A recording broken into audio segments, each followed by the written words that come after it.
Welcome back. We are on today with no guest. It's just you and me today. You and me. So, welcome to the Tool for Dish It podcast. I'm Angie S., the founder of angies.com. That's angie-s.com. Link in the show notes. Where I'm a health coach helping busy women fed up of trendy wellness bullshit look and feel younger effortlessly without Botox. And by the way, it does not just involve skincare. It's also what you eat, wellness in general, figuring out all the stuff with meds, with natural, many other things, your genetics, immunology. I cover a lot of different things. So to work with me, you can get in touch via the website or email me directly at helloangie-s.com. Also, another little plug is that I'm about to put out some tiny little workshops. They'll be really affordable, little workshops where you can go in and find out how you can create your own podcast. So I'll help you with the tech and all of that, and there'll be different ones. They'll also be available on the website. I haven't put it up just yet, but it'll be ready hopefully in the next few days. So, really excited about that. So let's start.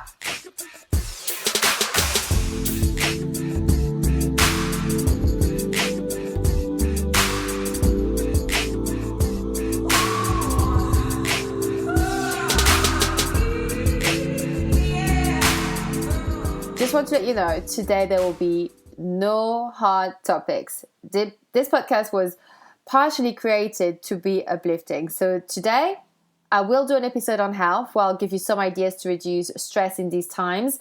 And I'm not going to tell you to go, have 7 smoothies a day and, run through a field of wheat with a bowl of soil. I'm not about that. I'm not going to tell you that. So I'll keep it straight with you. But first, a couple of fun observations from this week.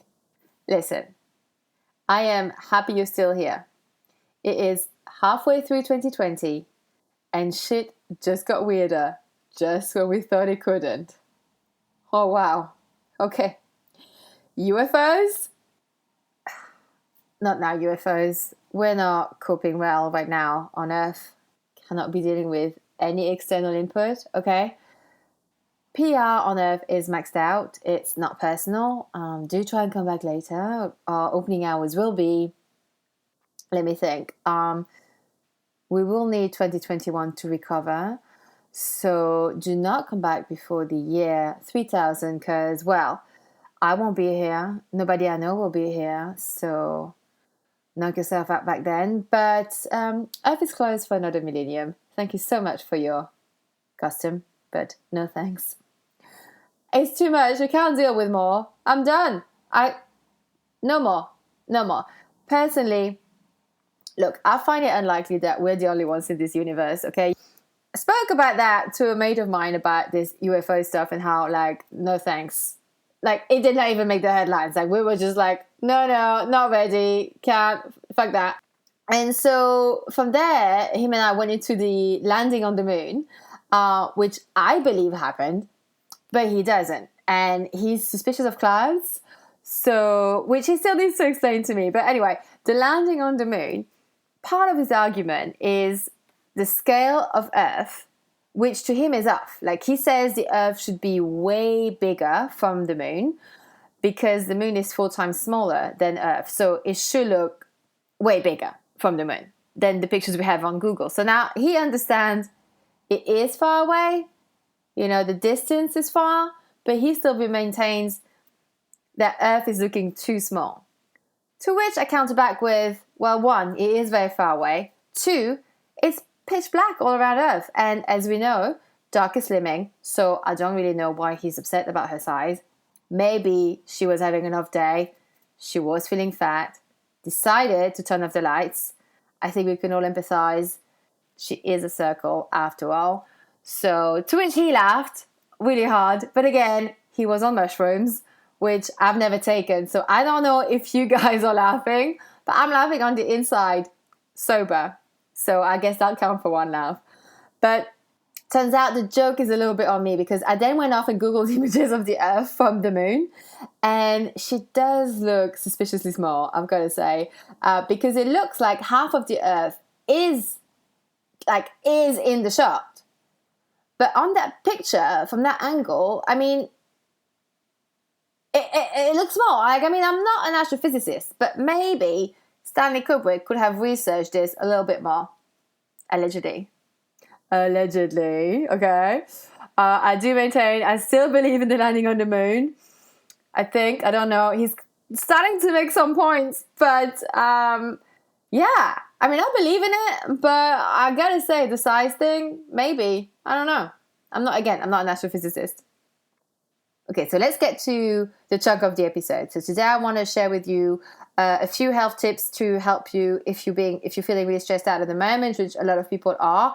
So the first bit is I want to focus on, let's say if your digestion is playing up, your stomach is feeling, you have tummy ache or, and you are not necessarily wanting or have the energy to look after yourself better in terms of food and changing everything, and you're just too stressed, you just want to eat what you eat, and, I get it, we all understand what stress feels like. So what I would like to suggest is just adding something, okay? Just adding. You don't have to restrict yourself on something else. I just want you to add something. Just try it out, okay? This is, again, not medical advice. I'm not telling you what to do. Obviously, use your own common sense and know your own body and maybe seek medical advice, if you have any particular health conditions. But so this is what I will give in terms of like very general suggestions. So if you're someone whose stomach plays up, or you're feeling an easy high and then a crash when after you've had your morning coffee or coffees, here's something you can do. Because obviously coffee for a lot of people is aggravating, but they just love the taste so much, they're not willing to give it up, okay? So an alternative is to try bulletproof coffee. You still do your coffee, like your basic black coffee. And when I say bulletproof, I don't mean to go out and buy the expensive brand bulletproof coffee. You can do a cheap version at home. So here's what I do, okay? This is what I do in the morning, and it's really helped me not upsetting my stomach as much when I have coffee. It also helps me to not feel that really huge crash, after having the high of the coffee. I also don't have the shakes if I have too many, okay? So I'm just I'm more sensitive to coffee, but I just really love the taste. So here's how I do it. You make your black coffee. I'll make mine a filter coffee, the one you buy you put the paper in, that special paper filter.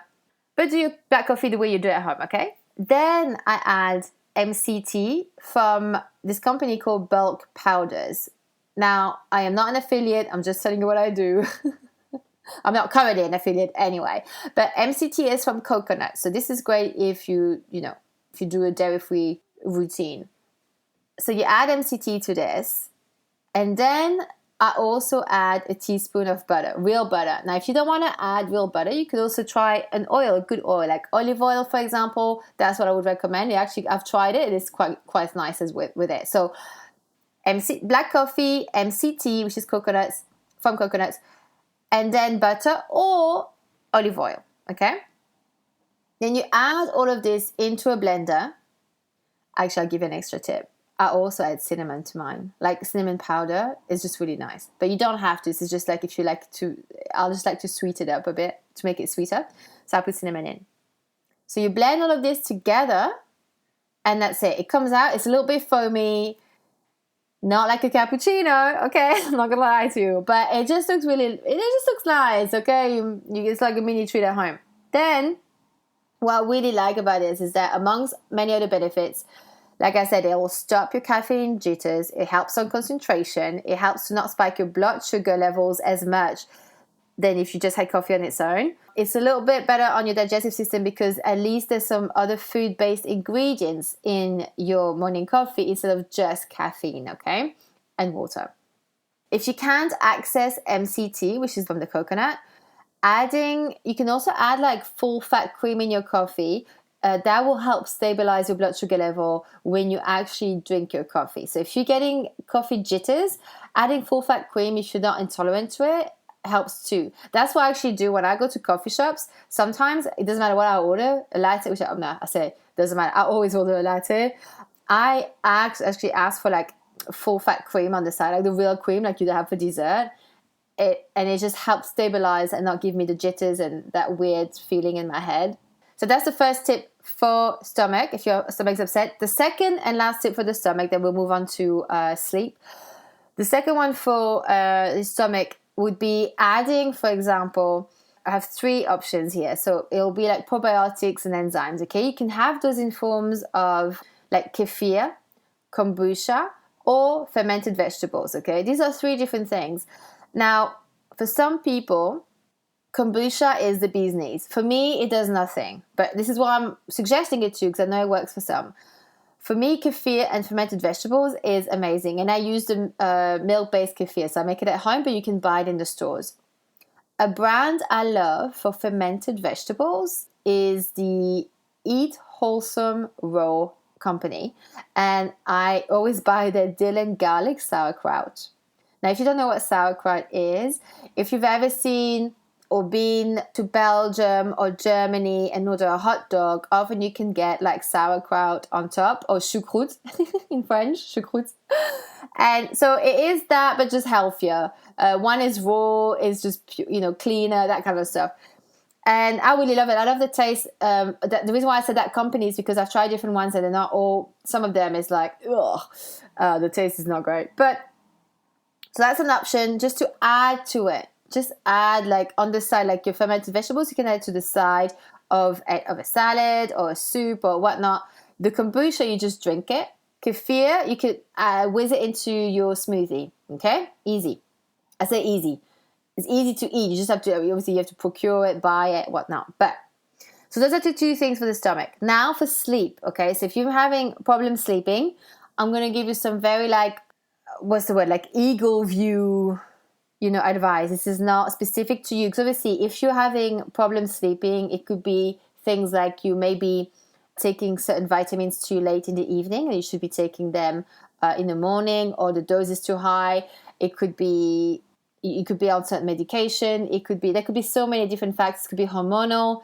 It could be so many things. But either way, those things are actually helpful anyway. What I'm about to tell you is helpful for, I would say, most people, but it doesn't mean that if you have a hormonal issue and that's stopping you from sleeping, or you're eating in a way that keeps you awake at night, then these won't completely solve it, obviously. But as an umbrella advice, one, which you've probably heard this before and it's boring, I get it, turn off your screens. All screens, including your mobile phone, 2 hours is ideal before bedtime. But if you can, do at least an hour. Now, the way I do it is because I do like working late, and that's obviously a problem because, obviously the screen lights on the laptop is not good before sleep. So I still work late, but then when I turn it off, I have kept all my little chores like washing the dishes, brushing my teeth, making my kefir for the next day, washing my face, all this kind of stuff for last thing at night, because then that counts towards the time of screen before bedtime. And that's how I manage it. I always dim the lights and add candles. Now, you don't have to have candles, but I always dim the lights if you can, or just turn off a few extra lights you have around the house. But I like to dim the lights because it starts to calm down my system. I can feel it. I'm quite sensitive to light. So if you are, just dim those lights. And then the last thing I'll say for this is reading. I know, again, boring. I sound like a grandma, but obviously don't start reading scary stuff. I was doing that. I was reading real life stories of people were taken hostage. And I was like, I can't sleep. I wonder why. So obviously that'll keep you up, but read something that's relaxing, that's just puts you to sleep, and you'll quickly find out what genre is that puts you to sleep. Okay. So the last 2 things I want to add regarding to stress, certain things that I find helpful is sort of like meditations, but easier one, So one is called Kirtan Kriya. I will add the link in the show notes, but basically it's a chanting meditation look, don't do it in front of other people, okay? Because you will sound a bit crazy, and it sounds like you say Satan. But anyway, you're not. But give it a, it's a great crack. Give it a go. I'll put a link for the YouTube one that I use. Again, I'm not affiliated with them, but they do it with you, and it has like nice music, I find. Anyway, but there's loads of different ones. You can just Google Kirtan Kriya and see which ones you like, okay? And then make sure you have to do this mudra with your hands. So you sit down, and then you have in a easy, relaxing position, whether it's like cross-legged or on a chair, for example. When you begin, you can also just sit on a chair with your back straight. You put your hands on your knees, and then you need to touch each finger to the thumb. So first you do your pointing finger to your thumb, then you do your middle finger to your thumb, then you do your ring finger to your thumb, and then the small finger to the thumb, pinky finger to the thumb. So it's like sa, ta, na, ma. You'll see there'll be some videos online like where you can get visual, so it'll be better if you do that. But just have a look at Kirtan Kriya. I like it. It helps you to just get a little bit back to yourself and just sort of cutting a bit more of the noise outside. It does not work every time, and you have to find a meditation that works for you. But it lasts about 12 minutes. And then when you're done, raise your arm up above your head, give a good shaky, shaky shake, and then take them back down again, okay, to the side. And that's it. And you can do like a little namaste if you like. So that's Kirtan Kriya. And then the other meditation I like is Kapalbhati, which is a breathing exercise. If you have a deviated septum, it doesn't work. Don't do it. Like you'll feel uncomfortable, most likely. But it's a breathing exercise. Again, I'll include a link from YouTube. And I like to do 5 sets of 30. Now, this one is really great to remove negative ideas, negative people, energy out of your mind and body when you do it. So if someone's pissing you off, or something on the news is pissing you off, anything that's pissing you off, you do that and you think of it every time you exhale. Every time you exhale out that negativity. So that person, that thought, those news, whatever it is, you just exhale it out. And I do 5 sets of 30. So you do 30 and then you stop, and you do 30 and then you stop, and you do that 5 times. And you'll find it heats up your body. It's very important when you do this breathing exercise, okay, that when you exhale, you don't exhale from your nostrils, you exhale from your belly, okay? You need to see your belly button going in and out, not like crazy in and out, but just a little bit. That push, you're doing your abs as well. When you do it right, you should feel your abs working, and you should feel a bit of heat. It's not relaxing. It is relaxing, but at the same time, you have to use your physicality. It's not like as if you lie down and chill. You have to do something. And then lastly, as you know, I love stand-up comedy. I love comics. I love I love all that stuff. So 2 comics I've been listening to this week who make me laugh one is Shazia Mirza, and the other one is Millican. I will add their name as well to the show notes. If you can, have a look at them. They're very funny. See if you like them. I find them funny. We may not share the same humor for those ones. I don't know, but I love them. So there you go. Actually, that not now joke, I got this from Shazia Mirza. She is hilarious. And I do want to say, as a finishing thoughts, I do want to say these words. Anyone who's based in London will most likely know about this event. Actually, most people in England, I'd imagine. But again, I don't know. But it's been 3 years and 8 days since Grenfell. And I just want to say, I want to say there's no words for what we witnessed that day. For many of us, a collective heart broke. It was heart-wrenching seeing that on the news. And I just want to say, 3 years on, none of you have been forgotten. May all of those who passed away on that day rest in peace, and those who survived be protected from now on end, because I think you've had your fair share already. And so Grenfell, forever in our heart, with grit, love, and gumption. I love you all. Thank you so much for listening. Thank you so much for still being here.